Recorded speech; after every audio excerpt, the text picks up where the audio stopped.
Сәлем баршаңызға. Бүгін сіздермен ең жұмсақ әрі дәмді, тез дайын болатын пицца рецептімен бөлісемін. 10 минутта дайын болады. Қамыр илеп, ашытып дайындап отырмаймыз. Барлық заттарын араластырып пісіре саламыз. Видеоны соңына дейін көріп, мені қолдап кеттіңіздер. Онда бастадық. Алдымен ыдысымызға жұмыртқамызды саламыз. 1 штук жұмыртқа жетеді. 4 ас қасық майонез салып аламыз. Қамыр илеп, ашытып 1,5 сағат күтіп отпаймыз. Қамырын дайындап, сұйық кезінде жағып пісіре саламыз. Өте керемет болып шығады. Енді 4 ас қасық сметана саламыз, яғни қаймақ. Домашний болсын, магазиндегі болсын, кез келген қаймақ түрін қолдансаңыздар болады. Енді кішкене шым-шым тұз себеміз, және де меншіктің көмегімен жақсылап біркелкі түйіршік болмайтындай етіп араластырып аламыз. Енді кезек бізде 1 чайный ложка разрыхлитель саламыз.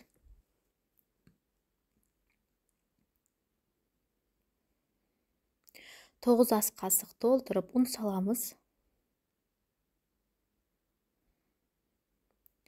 Меншіктің көмегімен жақсылап комочка болып қалмағанға дейін, түйіршік болып қалмау керек бізде. Жақсылап араластырып аламыз. Міне көріп тұрғандарыңыздай біздің пиццамыздың қамыры дайын болды. Сұйықтығы осылай болады. Енді менде пиццаның формасы осындай арналған. Сіздер 4 бұрышты домалақ листке істесеңіздер де болады. Астына осындай тесік болғандықтан пергамент қағаз төсеп жердім.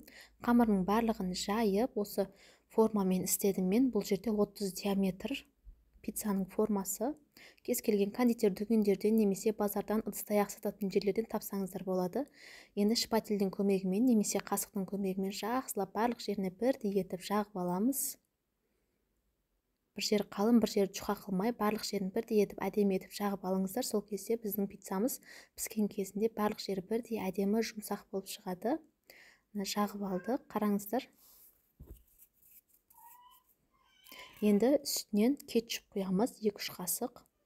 Оны да жақсылап қасықтың көмегімен біркелкі етіп жағып аламыз. Біртегіс етіп жағып аламыз. Ішіндегі начинкасы өздеріңіздің қалауларыңызға қарай. Менде колбаса теріп шықтым бірінші. Барлық пиццада колбасамен өте күшті кетеді. Өздеріңіз қалағандай етіп начинка салсаңыздар болады.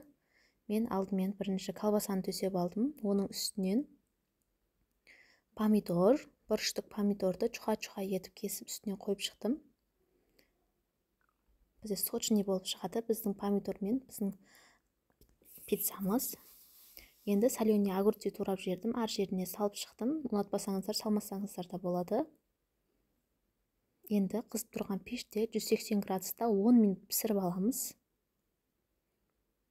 Міне біздің пиццамыз 10 минутта осылай әдемі күшті болып көтеріліп пісіп шығады. Енді теркодан шығарылған сырымызды дайындап қойған боламыз алдынан. Бетіне жақсылап сеуіп, тағы да 5 минутқа духовкаға салып аламыз. Сонымен біздің пиццамыз небәрі 15 минутта дайын болады. Араластырып, осылай жағып, салып, пісіре саламыз. Рахаттанып жеп аласыздар. Дайындап көрулеріңізді кеңес беремін. Балдарыңыз өте қуанып, үйдегілеріңізге ұнайтын сөзсіз әдемі болады. Міндетті түрде дайындап көріңіздер. Жұмсақтығын қараңыздар, кесіп жіберсеңіздер болады. Міндетті түрде дайындап көріңіздер. Қараңыздар қандай жұмсақ, керемет болып шыққан. Сырды міндетті түрде еритін для пицца немесе моцарелла сырларын қолдансаңыздар болады. Дайындап көрулеріңізді кеңес беремін. Баршаңызға рахмет. Ас болсын. Сіздермен бірге болған Зұлхұмар.